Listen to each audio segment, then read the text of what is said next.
Père et du Fils et du Saint-Esprit. Amen. Nous fêtons aujourd'hui ce qu'on appelle populairement la Chandeleur, c'est la fête des chandelles. Et d'ailleurs, nous en avons une dans nos mains.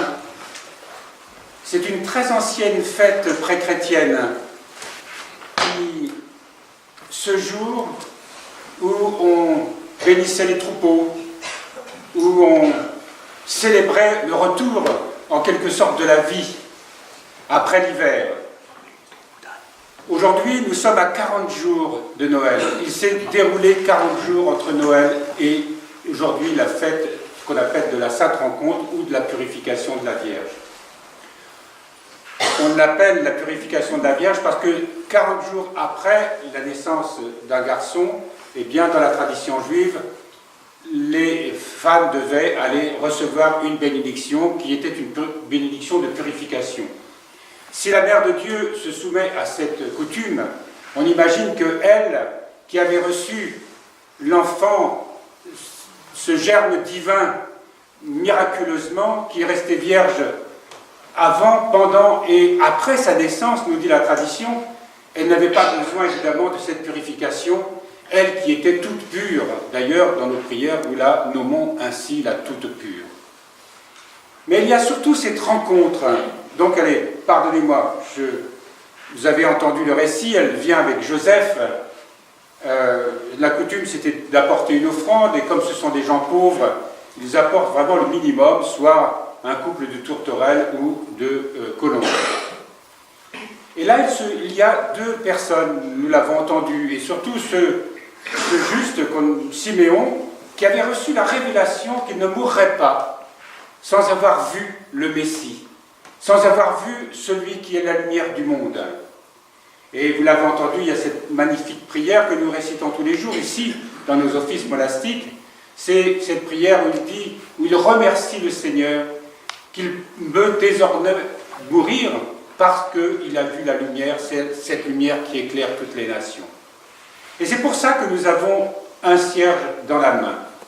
Ce cierge qui symbolise cette lumière, justement. C'est le cierge qui symbolise le Christ.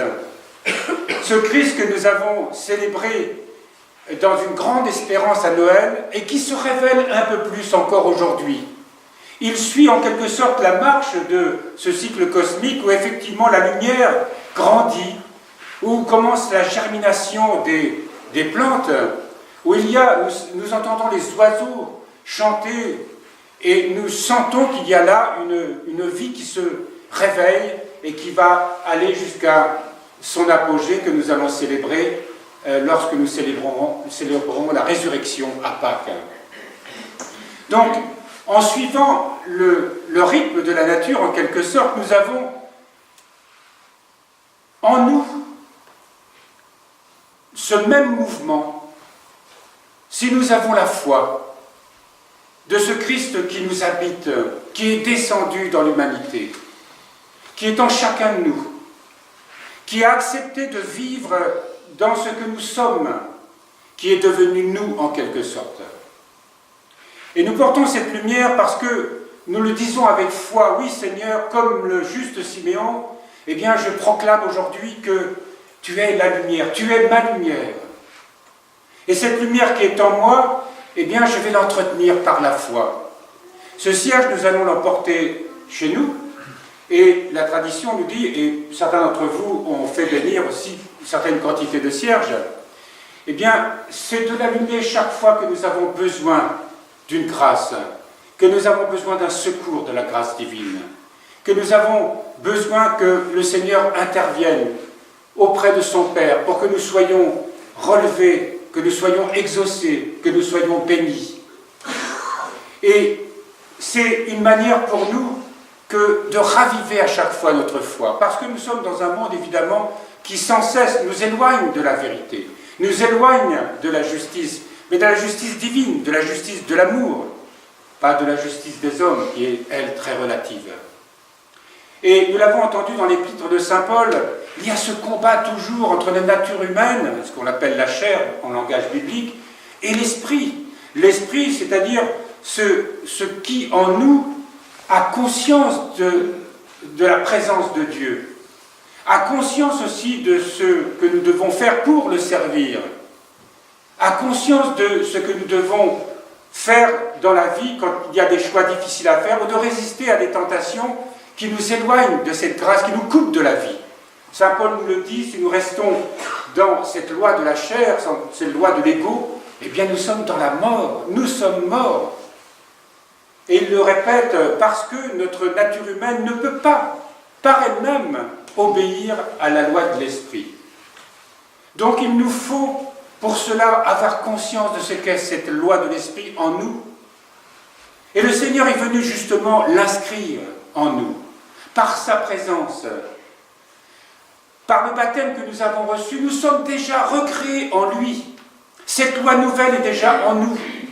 Et il nous faut simplement nous tourner vers lui, par la prière, par la foi, humblement, pour nous mettre à l'école de cette nouvelle loi en nous, qui est la loi de l'esprit. Et il s'agit véritablement d'une éducation, d'une école, c'est bien de cela dont il s'agit tout au long de notre existence. Par la prière quotidienne, et encore une fois, nous vous invitons à avoir une règle de prière pour prier chaque jour le Seigneur. Il ne doit pas se passer une journée sans que nous, le matin et le soir au moins, nous puissions nous tourner vers le Seigneur. Le matin pour lui consacrer sa journée. Le matin pour lui demander toutes les grâces et la force de faire sa volonté, d'être éclairé pour faire sa volonté.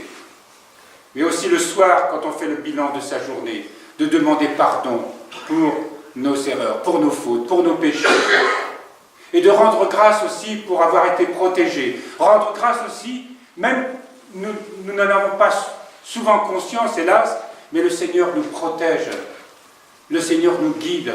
Le Seigneur ne nous quitte jamais. C'est nous qui restons absents de sa présence. Mais il est toujours présent à nous. Il est toujours en nous. Donc aujourd'hui, ce que nous célébrons, ce que nous voulons, c'est lui demander que cette lumière de l'Esprit en nous ne nous quitte jamais. Et que nous puissions aussi avoir le courage de poser des actes pour que notre vie soit vraiment une vie chrétienne. Une vie où nous allons nous unir sans cesse à lui, nous rappeler tout au long de la journée que notre destin, notre vocation, nous avons été créés pour cela, c'est de vivre dans cette communion avec lui. Et comme nous nous étions éloignés tellement de lui, il est venu jusqu'à nous. Il est venu jusqu'à nous pour que cette lumière puisse être reconnue par toutes les nations. Mais d'abord, elle doit être reconnue dans notre cœur. Car comment connaître le Christ, si ce n'est d'abord dans notre cœur? Et nous sentons bien simplement lorsque nous nous mettons en prière, lorsque nous faisons silence, nous entrons dans sa présence. Et aussitôt que nous sommes à son écoute, eh bien il répond à notre prière. Il répond non pas à ce que nous demandons, tel que nous le demandons, mais il nous donne ce dont nous avons besoin. Et il nous apporte une grâce de tendresse, une grâce de paix, une grâce de douceur. Mais aussi parfois, lorsque nous sommes dans des voies qui ne sont pas celles de Dieu, et que nous lui demandons de nous éclairer, eh bien il nous montre aussi en nous ce qui ne va pas. Et il est parfois très difficile de regarder ce que nous sommes quand cela nous est révélé. Mais le Seigneur nous donne toujours la grâce lorsque nous sommes en face de ces vérités qui nous habitent, eh bien il nous donne toujours la grâce et la force de nous détourner des voies mauvaises pour aller vraiment sur ce chemin qui est celui de la vie. Nous détourner des voies de la mort pour aller vers celle de la vie. Alors aujourd'hui c'est une fête, et traditionnellement on fait des crêpes. Je ne sais pas si vous allez en faire chez vous, mais vous savez la crêpe elle rappelle le soleil, mais donc la lumière, mais elle est faite aussi avec ce grain de blé qui est le symbole du pain eucharistique que nous allons, qui est le corps du Christ que nous allons recevoir tout à l'heure. Alors c'est une manière de célébrer, de nous réjouir ensemble de cette lumière qui non seulement est en train de transformer le monde à nouveau, mais qui aussi doit nous transformer peu à peu. Dans très peu de temps, enfin dans un mois à peu près, nous allons entrer dans le grand carême. Les choses vont vite. Et elles vont vite parce que c'est vrai que ce grand carême qui va nous conduire à Pâques, c'est vraiment tout ce cheminement que nous devons accomplir pour une vraie transformation de notre vie. Notre vie ne doit pas être happée sans cesse par des soucis et des choses extérieures. Il s'agit d'une transformation profonde dans le Christ. Laissons-nous,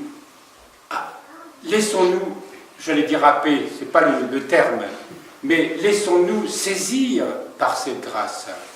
C'est beaucoup plus simple que nous le pensons. Laissons-nous approcher par le Seigneur, qui crie au plus profond de notre être, « Viens vers moi, et je te donne toute la vie. Je te donne tout ce dont tu as besoin.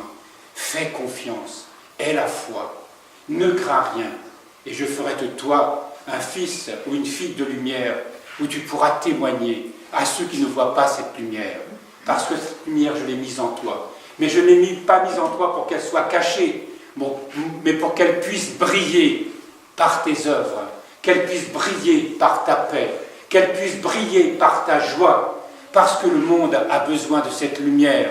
Et si nous chrétiens, nous n'apportons pas cette lumière, eh bien ce monde, nous aurons raté notre vocation. Parce que c'est la vocation de l'Église, de toutes les Églises qui dramatiquement sont désunies, et c'est pour ça que ce monde ne parvient pas à se réconcilier, parce que les Églises sont divisées elles-mêmes. Les chrétiens sont divisés pour des choses qui sont parfois étonnantes, alors que nous devrions vraiment nous aimer d'abord entre nous, les uns les autres, pour que, à nouveau, comme au temps des Actes des Apôtres, ceux qui voyaient les premiers chrétiens faisaient cette réflexion en disant « Voyez comme ils s'aiment ». Eh bien voilà, c'est de cela dont il s'agit. Il n'y a pas d'autre témoignage que celui de l'amour, mais il faut d'abord que l'amour de Dieu se révèle en nous. Et pour terminer, puisque nous portons cette flamme, eh bien vous allez vous lever, et nous allons, comme le juste Siméon, chanter cette prière que nous chantons, nous, dans notre office monastique. Seigneur, laisse ton serviteur selon ta parole s'en aller en paix, parce que mes yeux ont vu le salut qui vient de toi, que tu as préparé pour être mis devant tous les peuples, lumière qui se manifeste aux nations et gloire pour ton peuple Israël. Maintenant, vous pouvez éteindre vos cierges, mais surtout n'éteignez pas le cierge qui est allumé dans vos cœurs.